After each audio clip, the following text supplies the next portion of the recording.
નમસ્કાર, હું બિંદિયા સાવલિયા, ધોરણ 12 સાયન્સ, વિષય રસાયણ વિજ્ઞાન. એની અંદર યુનિટ નંબર 2 જેનું નામ છે દ્રાવણો. એની અંદર આજે ટોપિક જોવાના છે સંખ્યાત્મક ગુણધર્મો અને મોલર દળનું નિર્ધારણ અને બાષ્પ દબાણમાં ઘટાડો. બીજો ટોપિક છે ઉત્કલન બિંદુનું ઉન્નયન અને કોયડા નંબર 2.6, 2.7 અને 2.8. તો આપણે સ્ટાર્ટ કરીશું સંખ્યાત્મક ગુણધર્મો અને મોલર દળનું નિર્ધારણ. તો આપણે હવે આગળ જોઈ ગયા છે રાઉલ્ટનો નિયમ, હેનરીનો નિયમ. અને જે રાઉલ્ટનો નિયમ છે એની અંદર આપણે જોયેલું કે પ્રવાહીમાં ઘન પદાર્થ દ્રાવ્ય કરેલો હોય, પ્રવાહીમાં પ્રવાહી હોય, પ્રવાહીમાં વાયુ પદાર્થને દ્રાવ્ય કરેલો હોય. તો એ બધાનો આપણે અભ્યાસ કરી લીધેલો છે. તો જ્યારે આપણે આગળ કે જે ઘન છે એને પ્રવાહીમાં દ્રાવ્ય કરેલું છે, ત્યારે કે જ્યારે અબાષ્પશીલ દ્રાવ્ય બાષ્પશીલ દ્રાવકમાં ઉમેરવામાં આવે ત્યારે શું થાય છે, દ્રાવણ છે એનું બાષ્પ દબાણ ઘટશે. તો આવા ઘણા બધા ગુણધર્મો છે દ્રાવણના, એ બાષ્પ દબાણના ઘટાડા સાથે સંકળાયેલા છે. બરાબર. તો એમાં શું આવશે તો કે દ્રાવકના બાષ્પ દબાણમાં સાપેક્ષ ઘટાડો, દ્રાવકના ઠાર બિંદુમાં અવનયન અને દ્રાવકના ઉત્કલન બિંદુમાં ઉન્નયન અને દ્રાવણનું અભિસરણ કે પરાસરણ દબાણ. તો આ બધા જ ગુણધર્મો છે એ દ્રાવણમાં રહેલા કણોની કુલ સંખ્યા અથવા તો દ્રાવ્ય કણોની સંખ્યા ઉપર આધાર રાખે છે, કે કણોના સ્વભાવ ઉપર આધાર રાખતા નથી. તો આવા ગુણધર્મોને કેવા કહેવાય છે? સંખ્યાત્મક ગુણધર્મો કહેવામાં આવે છે, કે જે પદાર્થનો શું દર્શાવશે? જથ્થો દર્શાવશે. જે તમને આગળ એક્ઝામ્પલ આપેલું કે ધારો કે કોઈ પદાર્થ છે, બરાબર, એને પ્રવાહીની અંદર, ધારો કે પાણીની અંદર ડિઝોલ્વ કરવો છે, તો 1 લીટર પાણી લઈએ અને એની અંદર આપણે 1 મોલ ખાંડ લઈએ, 1 મોલ યુરિયા લઈએ, અથવા તો 1 મોલ ગ્લુકોઝ લઈએ, અથવા 1 મોલ સુક્રોઝ લઈએ, બરાબર. અને પછી એને પાણીની અંદર જ્યારે કોઈ પણ 3માંથી કોઈ પણ એકને આપણે ડિઝોલ્વ કરીશું પાણીની અંદર, ત્યારે દરેકના બાષ્પ દબાણ કેવા હશે? સમાન હશે. કારણ કે ઘન પદાર્થ જે આપણે દ્રાવ્ય કરીએ છીએ એ કેવો છે? અબાષ્પશીલ છે. જ્યારે પાણી જે દ્રાવક છે એ કેવું છે? બાષ્પશીલ છે. બરાબર. તો બાષ્પ દબાણમાં જે ઘટાડો થાય છે, તો ઘટાડો તે ઘટકના અથવા દ્રાવ્યના સ્વભાવ પર આધાર રાખતો નથી, પરંતુ ફક્ત શેના ઉપર આધાર રાખે છે? જથ્થા ઉપર આધાર રાખે છે. તેથી એને શું કહેવાય છે? સંખ્યાત્મક ગુણધર્મો કહેવામાં આવે છે, એટલે કે કોલિગેટિવ પ્રોપર્ટી. હવે આપણે જોઈશું બાષ્પ દબાણમાં સાપેક્ષ ઘટાડો. તો દ્રાવણમાં દ્રાવકનું બાષ્પ દબાણ શુદ્ધ દ્રાવકના બાષ્પ દબાણ કરતાં કેવું હોય છે? ઓછું હોય છે. કોનું બાષ્પ દબાણ? તો કે દ્રાવણમાં દ્રાવકનું બાષ્પ દબાણ. જો ધારો કે 2 પાત્ર લઈએ આપણે, તો એક પાત્રની અંદર દ્રાવક હોય અને બીજા પાત્રની અંદર દ્રાવણ હોય. તો દ્રાવક છે, બરાબર, એનું બાષ્પ દબાણ કેવું હોય છે? ખાલી એકલું દ્રાવક છે પાત્રની અંદર, ત્યારે એનું બાષ્પ દબાણ કેવું હોય છે? વધારે હોય છે. જ્યારે દ્રાવણની અંદર જે દ્રાવક છે એનું બાષ્પ દબાણ કેવું હોય છે? ઓછું થઈ જાય છે. કેમ? કારણ કે એની અંદર અબાષ્પશીલ જે દ્રાવ્ય પદાર્થ છે એના અણુઓ પણ રહેલા હોય છે. એટલે કે તેથી બાષ્પ દબાણમાં જે ઘટાડો થાય છે એ ફક્ત દ્રાવ્ય કણોની સાંદ્રતા ઉપર આધાર રાખે છે. બરાબર. અને હવે આપણે જે જોયું આગળ કે દ્રાવણનું બાષ્પ દબાણ છે એ એના મોલ અંશ અને દ્રાવકના બાષ્પ દબાણ સાથે સંબંધ રાખે છે. તો એ આપણે આગળ શું જોયું કે P1 = X1 × P01 અથવા તો P01. તો જે P1 છે એ શું દર્શાવશે? તો કે દ્રાવકનું આંશિક દબાણ. એટલે કે દ્રાવણની અંદર જે દ્રાવક રહેલો છે એનું આંશિક દબાણ બતાવશે, એટલે કે આ દ્રાવણનું આંશિક દબાણ. હવે P01 છે એ શું દર્શાવશે? તો કે શુદ્ધ દ્રાવકનું બાષ્પ દબાણ બતાવશે. જ્યારે X1 છે એ શું દર્શાવશે? કોઈ એક ઘટકના મોલ અંશ દર્શાવશે. બરાબર છે. તો હવે આપણે શું કરવાનું છે? તો કે આ P1 = X1 × P01 મળી ગયું, અથવા તો P01 મળ્યું છે. હવે આપણે અહીંયા બાષ્પ દબાણમાં સાપેક્ષ ઘટાડો શોધવાનો છે. તો સાપેક્ષ ઘટાડો શોધવો હોય તો એના માટે આપણે શું લઈએ? ΔP લઈ શકીએ. તો ΔP એટલે શું થશે? તો કે બાષ્પ દબાણમાં થતો ફેરફાર અથવા તો બાષ્પ દબાણમાં થતો ઘટાડો. હવે જોઈએ તો કે બાષ્પ દબાણમાં ઘટાડો થતો એ દર્શાવવો હોય તો આપણે શું કરીએ કે ΔP = P01 - P1. તો P01 માંથી P1 માઇનસ કરીશું. તો એક્ઝામ્પલ જોઈએ, જો કે 1 બાર દબાણ હોય પહેલાં, બરાબર, અને પછી એ દબાણ ઘટીને કેટલું થાય? 0.8 બાર થાય. તો ફેરફાર કેટલો થયો ગયો કે 0.8માં 1માંથી 0.8 બાદ કરીએ તો આપણે કેટલા મળશે? 0.2 મળશે. તો કેટલો ફેરફાર થયો ગણાય? 0.2 ફેરફાર થયો ગણાય. તો આપણને શું મળશે? ΔP મળશે. બરાબર છે. તો સેમ આ પ્રોસેસ અહીંયા સેમ લખેલી છે, રાઈટ. તો બાષ્પ દબાણમાં થતો ઘટાડો છે delta P is equal two P0, એની જગ્યાએ આપણે અહીંયા ટેક્સ્ટ બુકની અંદર 1 લીધેલો છે અને બીની જગ્યાએ ટેક્સ્ટ બુકમાં આપણે 2 લીધેલો છે, રાઈટ. તો delta P is equal two P01 minus P1. તો હવે આપણે આ જે P1 છે એની વેલ્યુ આપણે અહીંયા આપેલી છે તો એ મૂકવાની છે. તો delta P1 is equal two P01 minus x1 into P01, બરાબર છે. તો અહીંયા એ થશે. હવે આ બંનેમાંથી કોમન શું નીકળશે? P01 કોમન નીકળશે. તો P01 કોમન નીકળે કાઉન્સમાં 1 માઇનસ x1. ઓકે. હવે જે આ 1 માઇનસ x1 છે એ આપણે કોની જગ્યાએ લખી શકીશું? ધારો કે આપણે જોયું આગળ કે બે ઘટકના મોલન્સનો સરવાળો કેટલો થાય છે? 1 થાય છે. ધારો કે x1 વત્તા xb બરાબર કેટલો થશે? 1. મોલન્સનો સરવાળો કેટલો થશે? 1, જે આપણે આગળ મોલન્સમાં જોઈ ગયા છીએ. તો હવે ધારો કે x2 શોધવો છે, તો x2 શોધવા માટે 1 માઇનસ x1 છે એ પહેલી બાજુ જશે, એટલે શું થઈ જશે? x2 is equal two 1 minus x1 થઈ જશે. તો આના બરાબર આપણે શું લખી શકીશું? તો આના બરાબર આપણે x2 લખી શકીશું, રાઈટ, જે અહીંયા આપેલું છે. તો delta is equal to x2 into P01. તો આ આપણે લખી શકીએ છીએ કે કેટલાક બાષ્પશીલ દ્રાવ્ય ધરાવતા દ્રાવણમાં બાષ્પ દબાણમાં ઘટાડો જુદા જુદા દ્રાવ્યોના મોલન્સના સરવાળા બરાબર થાય છે. તો જે આ સમીકરણ છે આપણે આ રીતે લખી શકીએ. ડેલ્ટા પી આપેલો છે, તો જે ડેલ્ટા પી બરાબર આપણે શું લઈએ? તો કે P01 માઇનસ P1, જે આપણે અહીંયા આપેલું છે, right, divide by P01 is equal to શું થશે? x2, કારણ કે દ્રાવ્યના મોલન્સના સરવાળા બરાબર થાય છે. હવે આપણે આ જે મળ્યું છે અહીંયા, રાઈટ, આ બંને સેમ જ છે. Delta P is equal two P01 into x2, એની જગ્યાએ 1, બીની જગ્યાએ 2. જે એ છે એ દ્રાવક માટે છે, બી છે એ દ્રાવ્ય માટે છે. તો હવે આપણે મોલન્સ શોધવા હોય તો શું કરવાનું? Delta P divide by P01 is equal to x2. તો બીજા ઘટકના આપણને મોલન્સ મળશે, બરાબર. હવે શું થશે? તો કે બીજા ઘટકના મોલન્સ માટેનું સૂત્ર શું છે? તો કે જે તે ઘટકના મોલ છેદમાં કુલ મોલ. તો અહીંયા આપણે આ પણ લખી શકીએ, આની જગ્યાએ આપણે આ લખી શકીએ કે delta P divide by P01 બરાબર. હવે અહીંયા P01 માઇનસ P1 લખેલું છે એની બરાબર આપણે ડેલ્ટા પી પણ થાય, બરાબર. તો delta P upon P01 is equal to N2 divide by N1 plus N2. તો અહીંયા શું થશે? તો કે N2 છે જે દ્રાવ્ય N2 લેસ ધેન N1 છે.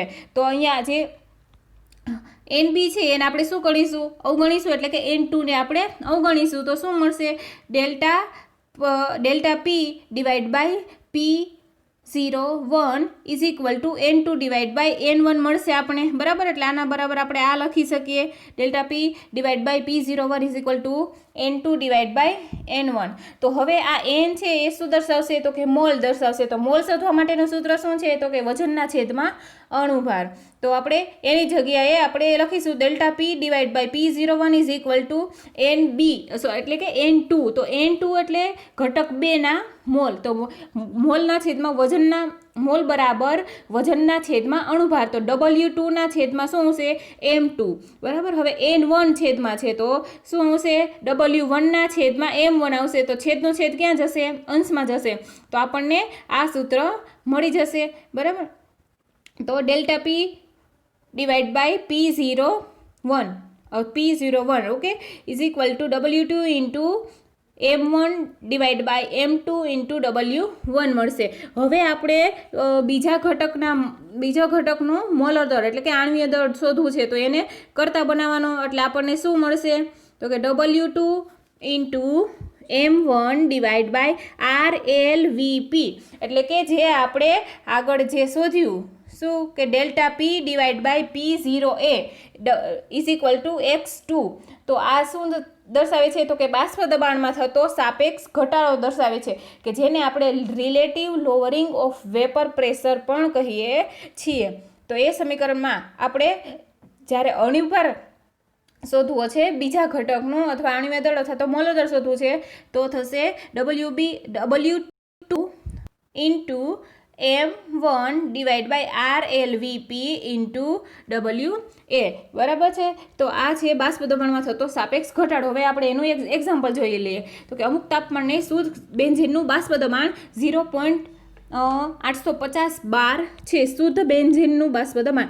એક અબાષ્પશીલ અવિદ્યુત વિભાજ્ય ઘનતા 0.5 ગ્રામ વજન પદાર્થને 39.0 ગ્રામ બેન્ઝીનમાં ઉમેરવામાં આવ્યો છે. તો આમાં દ્રાવક કોણ થશે? બેન્ઝીન. અને દ્રાવ્ય કોણ થશે? 0.5 ગ્રામ વજન જે પદાર્થ છે એને, રાઈટ. તો દ્રાવણનું બાષ્પ દબાણ આપણને 0.845 બાર આપેલું છે. તો ઘન પદાર્થનું આપણે મોલર દળ શોધવાનું છે. તો હવે આ જે શુદ્ધ બેન્ઝીનનું બાષ્પ દબાણ છે એ શું થશે? શુદ્ધ દ્રાવકનું બાષ્પ દબાણ એટલે P01 બરાબર 0.850 બાર, અને P1 આપણને શું મળશે? દ્રાવણનું બાષ્પ દબાણ 0.845 બાર, અને M1 જે બેન્ઝીનનું આણ્વીય દળ M1 બરાબર, તે શું આપેલું છે? કારણ કે એ દ્રાવક છે, રાઈટ. તો એ આપેલું છે આપણને 78.0 ગ્રામ પર મોલ. અને વજન શું આપેલું છે? જે અબાષ્પશીલ ઘન દ્રાવ્ય છે એનું વજન 0.5 ગ્રામ આપેલું છે. અને W1 આપણને કેટલું આપેલું છે? તો કે 39 ગ્રામ. તો હવે આપણે શું કરવાનું છે? તો એ જોઈએ કે સમીકરણ 2.28માં આ મૂલ્ય મૂકતા આપણને શું મળશે? આ સમીકરણની અંદર આપણે શોધવાનું છે M2 શોધવાનો છે, બરાબર. તો આપણે W2 into M1 divide by M2 into W1 મૂકીશું. તો શું થશે? અહીંયા આપણને કઈ રીતે મળશે? તો કે W2 એટલે કે શું કેટલા આવશે? 0.5 ઇન્ટુ M1 એટલે M1 કેટલા છે એનો આણ્વીય દળ 78 ડિવાઈડ બાય M2 તો આપણે શોધવાના છે ઇન્ટુ 39 જે દ્રાવકનું વજન આવશે, બરાબર. તો હવે શું કરવાનું છે? દ્રાવકનું વજન આ બધાની કેલ્ક્યુલેશન કરીશું એટલે આપણને મળશે 170 ગ્રામ પર મોલ. હવે આવશે ઉત્કલન બિંદુ ઉન્નયન. તો ઉત્કલન બિંદુ ઉન્નયન એટલે શું થશે? કે વધારો. ઉત્કલન બિંદુનું ઉન્નયન એટલે ઉત્કલન બિંદુમાં વધારો. કે જેમ તાપમાન વધે એમ અણુની ગતિ ઉર્જા વધશે, એટલે કે અણુઓ મુક્ત થાય છે અને એની શું બનશે? બાષ્પ બનશે. એટલે શું કહેવાશે? એ ઉત્કલન બિંદુ ઉન્નયન કહેવાશે. તો કે હવે આપણે પ્રવાહીનું બાષ્પ દબાણ છે એ તાપમાનના વધારા સાથે કેવું થાય છે? વધે છે. હવે જ્યારે તાપમાન જે પ્રવાહી છે જ્યારે કોઈ પણ પ્રવાહીનું તાપમાન વધારવામાં આવે ત્યારે તેનું બાષ્પ દબાણ છે એ વધે છે. હવે જ્યારે તે પ્રવાહી ઉકળે છે ત્યારે તે પ્રવાહીનું બાષ્પ દબાણ કેટલું થાય છે? તો કે 1 વાતાવરણ દબાણ જેટલું થાય છે. જો આ પ્રવાહીમાં અબાષ્પશીલ દ્રાવ્ય ઉમેરવામાં આવે તો શું થશે? તો કે બાષ્પ દબાણ ઘટશે.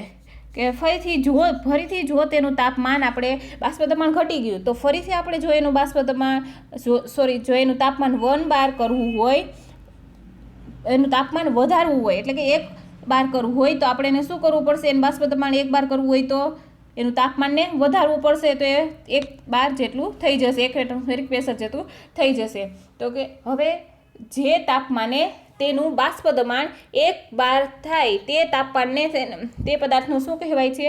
ઉત્કલન બિંદુ કહેવામાં આવે છે. તો હવે અહીંયા આપણે શું કરવાનું છે? તો કે દ્રાવણનું આપણે એને ગ્રાફ પરથી સમજવાનું છે. તો ગ્રાફમાં શું આપેલું છે? કે બાષ્પ દબાણ વર્સિસ તાપમાનનો ગ્રાફ દોરેલો છે. તો એક્સ એક્સિસ ઉપર તાપમાન, જ્યારે વાય એક્સિસ પર શું લીધેલું છે? બાષ્પ દબાણ. અને અહીંયા જે દર્શાવેલું છે એ કેટલું બાષ્પ દબાણ દર્શાવે છે? તો કે 1.013 બાર દર્શાવે છે. ઓકે. તો હવે જ્યારે અહીંયા ગ્રાફની દ્રાવક અને દ્રાવણના ઉત્કલન બિંદુ દર્શાવેલા છે બાષ્પ દબાણ વર્સિસ તાપમાનનો આલેખ દોરતા. તો હવે શુદ્ધ દ્રાવકના ઉત્કલન બિંદુ કરતાં તેમાંથી બનાવેલા દ્રાવણનું ઉત્કલન બિંદુ એ કેવું છે? ઊંચું જશે, બરાબર. કારણ કે બાષ્પ દબાણ જે ઉત્કલન બિંદુમાં થતો વધારો છે એ પદાર્થના સ્વભાવ પર આધાર રાખતો નથી, પરંતુ તેના જથ્થા ઉપર આધાર રાખે છે. તો આ જે ગુણધર્મ છે એને કેવો ગુણધર્મ કહેવાય છે? તો એ ગુણધર્મ સંખ્યાત્મક ગુણધર્મો કહેવામાં આવે છે.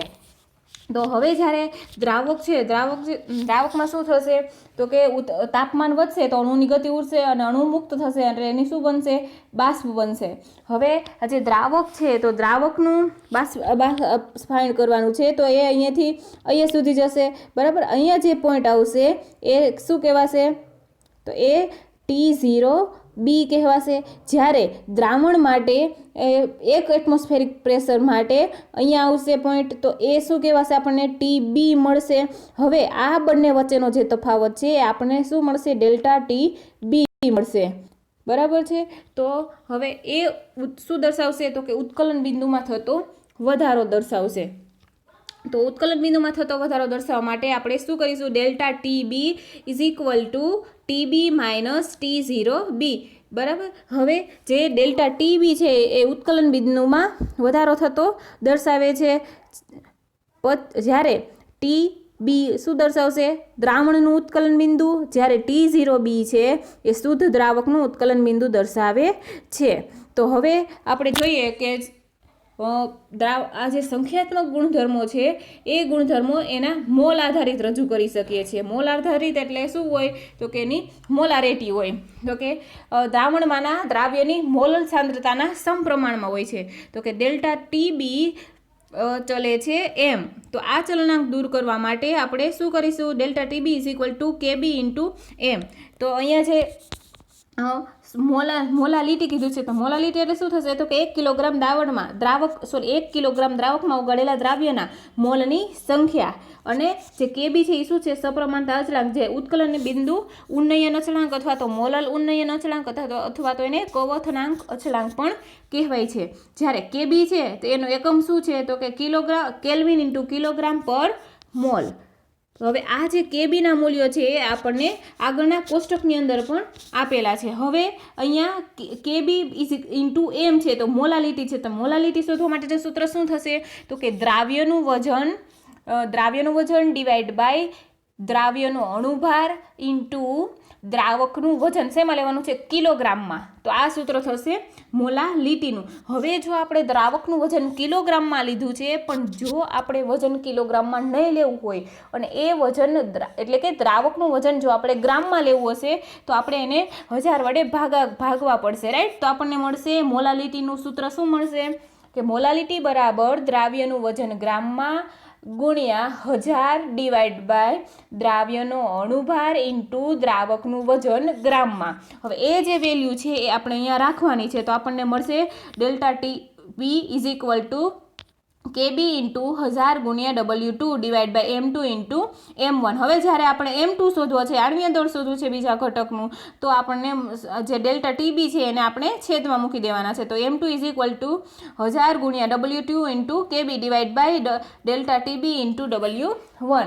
તો આ ઉપરથી આપણે એનો આણ્વીય દળ પણ દ્રાવ્યનું મોલર દળ કે M2 છે એ પણ નક્કી કરી શકીશું. કે M2 નક્કી કરવા માટે દ્રાવ્યના જ્ઞાત દળને દ્રાવકના જ્ઞાત દળમાં ઓગાળવામાં આવે છે. જ્ઞાત એટલે કે જાણીતો. અને ડેલ્ટા TBનું આપણે શું કરીએ છીએ? નિર્ધારણ કરી શકાય, જેના દ્રાવક માટેના KBનું મૂલ્ય શું હોય છે?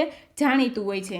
હવે આપણે એના પરથી 2 એક્ઝામ્પલ જોવાના છે. જે એક્ઝામ્પલ નંબર 2.7. તો એક્ઝામ્પલ નંબર 2.7 શું છે? તો કે એક્ઝામ્પલ નંબર 2.7 18 ગ્રામ ગ્લુકોઝનું અણુસૂત્ર છે C6H12O6 1 કિલોગ્રામ પાણીમાં એક પાત્રમાં ઓગાળેલ છે અને 1.013 દબાણે પાણી કયા તાપમાને ઉકળશે તે શોધવાનું છે આપણે. તો પાણી માટે KB કેટલો આપેલો છે? 0.52 કેલ્વિન ઇન્ટુ kg પર મોલ.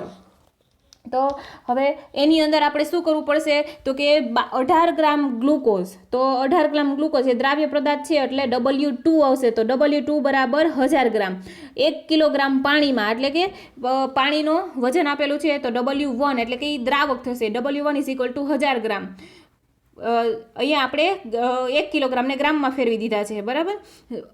અને 1.013 દબાણે પાણી કયા તાપમાને ઉકળશે? એટલે આપણે શું શોધવાનું છે? TB શોધવાનું છે. પાણી કયા તાપમાને ઉકળશે? તો પાણી એટલે કે એ શું થશે? TB શોધવાનું છે. અને જે ગ્લુકોઝ છે દ્રાવ્ય પદાર્થ W2, એનું આણ્વીય દળ M2 શું થશે? 180 ગ્રામ પર મોલ. કાર્બનનું 12, હાઇડ્રોજનનો પરમાણુ દળ 1 અને ઓક્સિજનનો પરમાણુ દળ 16. એવી રીતના એનું કેલ્ક્યુલેશન કરીએ અને આપણે આણ્વીય દળ 180 ગ્રામ પર મોલ. તો હવે આપણે સૌપ્રથમ તો શું શોધવાનું છે? TB શોધવાનું છે. તો TB શોધવા માટે આપણે શું કરવું પડશે? કે TB બરાબર જે આપણે આગળ જોયું કે ડેલ્ટા TB બરાબર શું થશે? Delta TB is equal to શું delta TB is equal to KB into M થશે. તો delta TB is equal to TB minus T0B થાય છે. તો આપણે તો ટીબી શોધવાનો કીધો છે, તો એના માટે આપણે આગળના સમીકરણમાં જે જોયું ઉન્નયન ઉત્કલન બિંદુના ઉન્નયનમાં કે delta TB is equal to KB into M. તો આ જે એમ છે એનું આપણે વેલ્યુ મૂકવી પડશે. તો એમ એટલે શું થશે, જે આગળનું સૂત્ર delta TB is equal to KB into W2 into 1000 divide by M2 into W1 છે. શેમાં લેવાનું છે, ગ્રામમાં લેવાનું છે. હવે એની વેલ્યુ મૂકવાની છે. તો કેબી આપણને 0.52 આપેલો છે into W2 18 into 1000 divide by M2 આપણને છે 180 ડિવાઇડ ઇન્ટુ W1 આવશે 1000. તો 1000 બંને ઉડી જશે. 18 10 180 એટલે હવે વધશે અહીંયા 0.52/10 એટલે આપણને ડેલ્ટા ટીબી મળશે 0.052 કેલ્વિન. અને પછી હવે આપણે શું શોધી શકીશું, ટીબી શોધી શકીશું કે પાણી કયા તાપમાન ઉકળશે. તો ડેલ્ટા ટીબી આપણે મળી ગયો છે. તો delta TB is equal to TB minus T0B. હવે આપણે ટીબી શોધવાનું છે, તો એને કરતા બનાવીશું. ડેલ્ટા ટીબી આ બાજુ આવશે તો એ માઇનસ થઈ જશે, બરાબર. અથવા તો જે T0B છે એ આ બાજુ આવશે એટલે શું થઈ જાય, પ્લસ. તો ટીબી બરાબર delta TB plus T0B is equal to TB કેટલા મળ્યા, 0.052 વત્તા T0B કે જે આપણે પાણી કયા તાપમાને ઉકળશે. તો શુદ્ધ પાણીનું જે એનું પાણી કયા તાપમાન ઉકળશે તો એનું ઉત્કલન બિંદુ કયું છે, 100 સેલ્સિયસ. તો એને કેલ્વિનમાં ફેરવા છે અહીંયા કે 200 તો 273.15 છે, એમાં પ્લસ 100 કરીએ એટલે 373.15 કેલ્વિન મળશે. હવે આ બંનેનો સરવાળો કરતાં આપણને ટીબી મળશે કે પાણી કયા તાપમાને ઉકળશે તો કે 373.202 કેલ્વિન તાપમાને ઉકળશે. હવે આવશે એક્ઝામ કોયડા નંબર 2.8 કે બેન્ઝીનનું ઉત્કલન બિંદુ 553.23 કેલ્વિન છે. જ્યારે 1.80 ગ્રામ અબાષ્પશીલ દ્રાવ્ય 90 ગ્રામ બેન્ઝીનમાં ઓગાળવામાં આવ્યો ત્યારે ઉત્કલન બિંદુ વધીને 354.11 કેલ્વિન થયું. તો દ્રાવ્યનું મોલર દળ ગણો. જે આપણે સૂત્રની અંદર જે આપણે જોયેલું કે આ સૂત્રની મદદથી આપણને એનું મોલર દળ મળી જશે. તો જોઈએ કે બેન્ઝીનનું ઉત્કલન બિંદુ 353.23 કેલ્વિન છે. તો એ શું થશે, દ્રાવક થશે, કારણ કે 180 ગ્રામ અબાષ્પશીલ દ્રાવ્ય 90 ગ્રામ બેન્ઝીનમાં ઓગાળે છે, બરાબર. તો આ શું થશે, દ્રાવ્ય, આ દ્રાવક થશે બેન્ઝીન. તો અહીંયા T0B કેટલો આપેલો છે આપણને, 353.23 કેલ્વિન. જ્યારે 1.80 ગ્રામ અબાષ્પશીલ દ્રાવ્ય એટલે W2 થશે.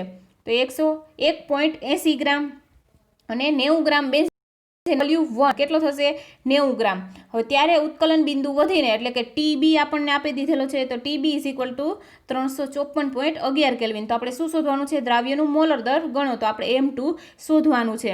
તો આપણે સૂત્રનો ઉપયોગ કરીને શોધી શકીશું. તો delta TB is equal to KB into W2 into 1000 divide by M2 into W1 ગ્રામમાં લીધેલા છે. હવે આપણે આ M2 શોધવાનો છે. તો M2 ને આપણે કરતા બનાવીશું. તો M2 ને કરતા બનાવશું એટલે M2 બરાબર KB into W2 into 1000 divide by delta TB into W1. Delta TB અહીંયા છેદમાં આવી જશે, રાઈટ. M2 અહીંયા જતો રહેશે. હવે આ જે સૂત્ર મળ્યું કે જેના પરથી આપણને મોલર દળ શોધવાનું છે દ્રાવ્યનું. તો એની અંદર આપણે કેબી આ બધાની જ વેલ્યુ આપી દીધેલી છે, પણ ડેલ્ટા ટીબીની વેલ્યુ આપણે શોધવાની છે. તો શું કરવાનું કે delta TB is equal to TB minus T0B.